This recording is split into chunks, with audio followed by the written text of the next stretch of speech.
Hey everybody, Dan here with Pain Free You. Today I wanted to touch on the topic. It just came out of one phrase in a comment I saw, I think, on Facebook. Topic today is, does it feel like a long road to recovery? So I'll get to that in a minute. Let you take a peek at the lake.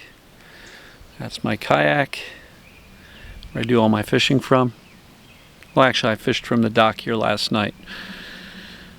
That was kind of fun too. So, I'm going to enjoy this peace and quiet out here. Listen to the nature.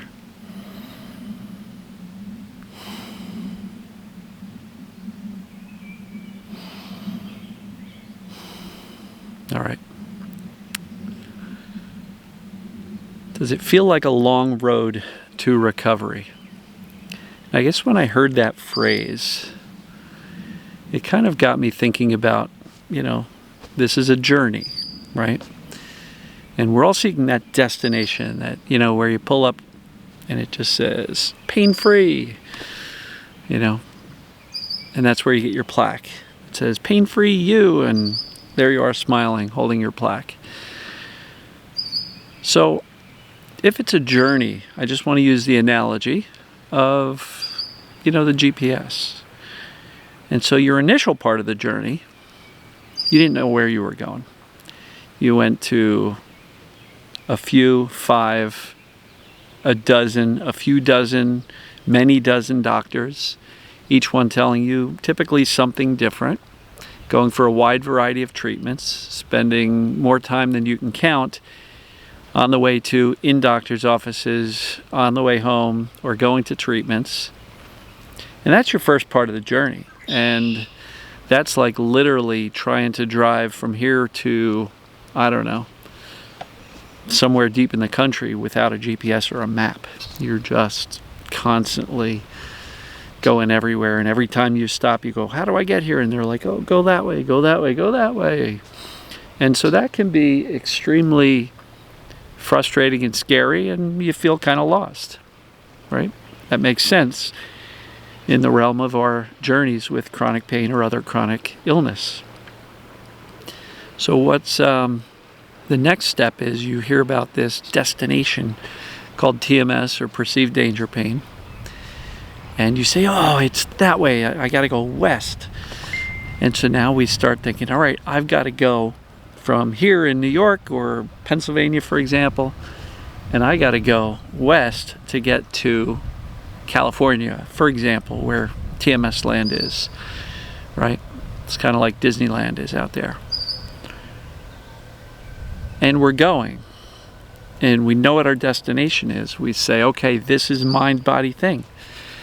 But along the way, you keep on looking around. You keep on consulting different maps, or you stop along the way and say, hey, how do I get there?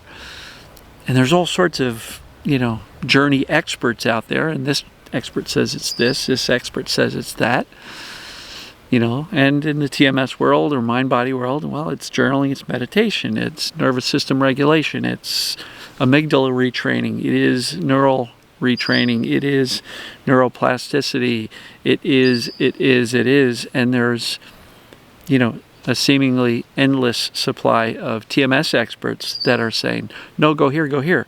Now imagine yourself on that journey, and every time you met up with one of these experts, along your journey, you take a left turn and you go there for a while. Then you say, this isn't getting me there. So you come on back and you take a right turn and then a left turn. And so this journey can be full of detours and wrong turns, and then we wonder, well, why am I not getting there? Right?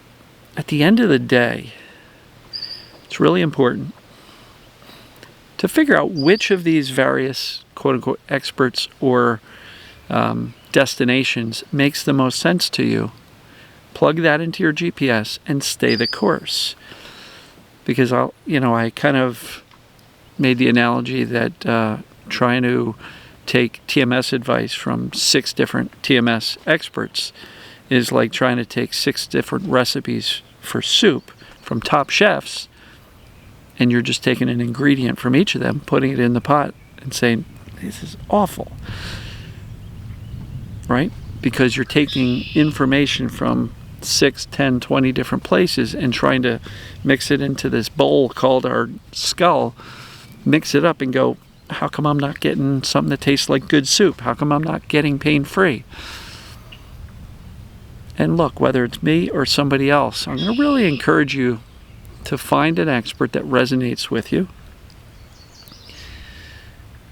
and then stick with that particular process and not convolute the soup with 18 other ingredients from 18 other chefs, right?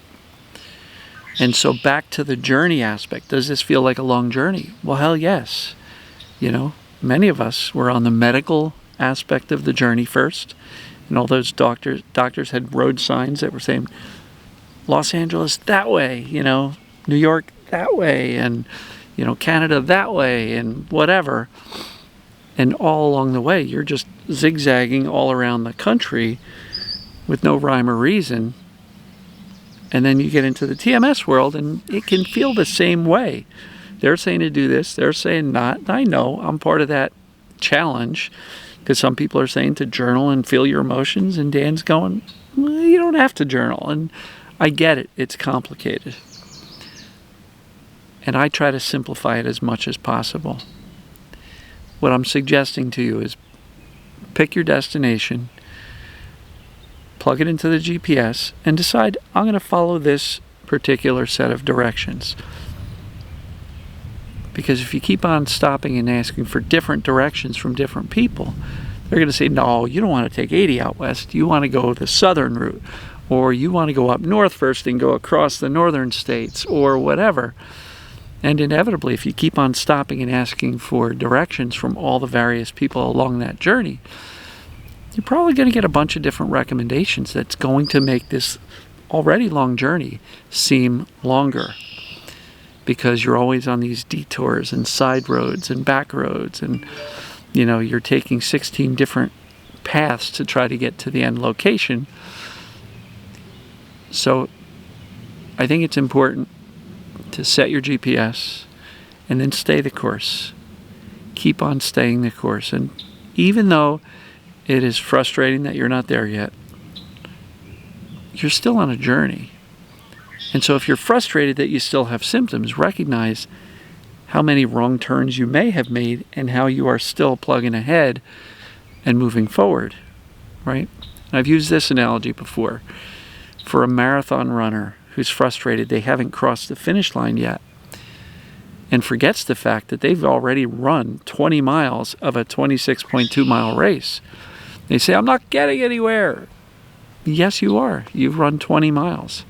Yes, it is a really long journey when you're running a marathon, but you're still making progress. And as long as they follow the course and keep running, they're going to get there. So my recommendation is pick a process that resonates with you, whether it be me or somebody else. Stay the course. Don't try to mix and match 16 different protocols and practices and approaches, because you're just going to end up more confused, more frustrated, and more likely to say, I don't know what to follow, and get more and more upset that you're not making progress. And that would be like the marathon runner that doesn't follow the course, and they just veer off on side streets, alleyways, and all that stuff. And then they're like, how did I end up here?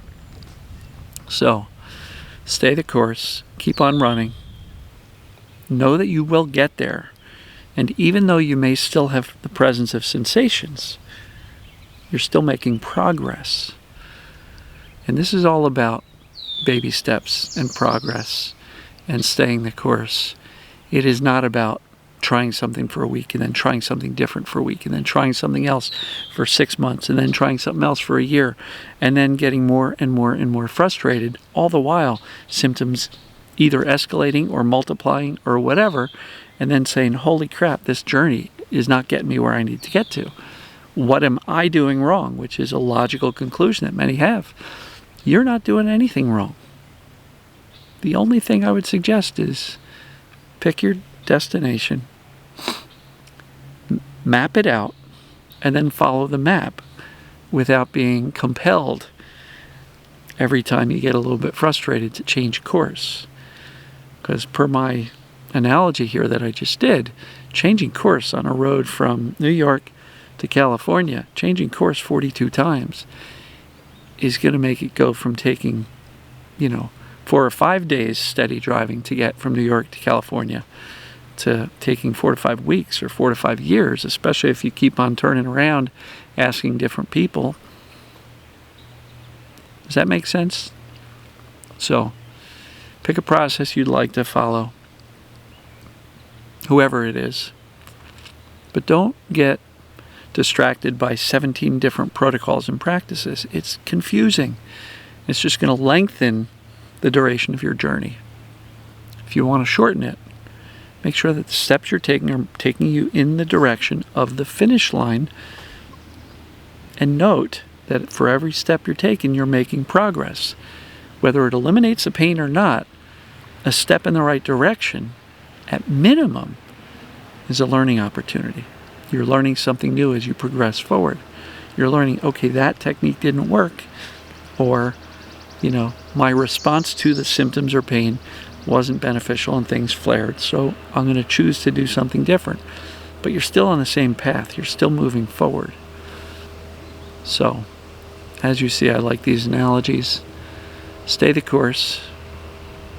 If it seems like a really long journey, keep going. Stop making detours and left turns and right turns.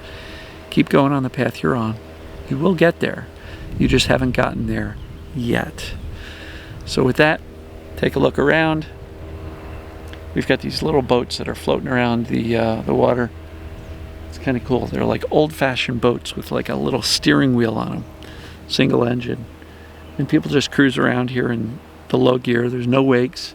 I think the largest motor on this lake is 9 horsepower, which is pretty slow. And just a lot of cool people. They'll drive by and wave to you. So I hope this analogy regarding the long journey and trying not to take too many detours made sense to you. Pick a process, stick with it. Know that you are making progress, despite the fact that you may not have gotten rid of your symptoms yet. You're still learning, you're still changing, you're still growing more and more optimistic. You're making progress. As long as you're moving forward, you're making progress, even if you don't have the result you want yet. So, love you guys and gals. Enjoy the lake view, and I will see you tomorrow.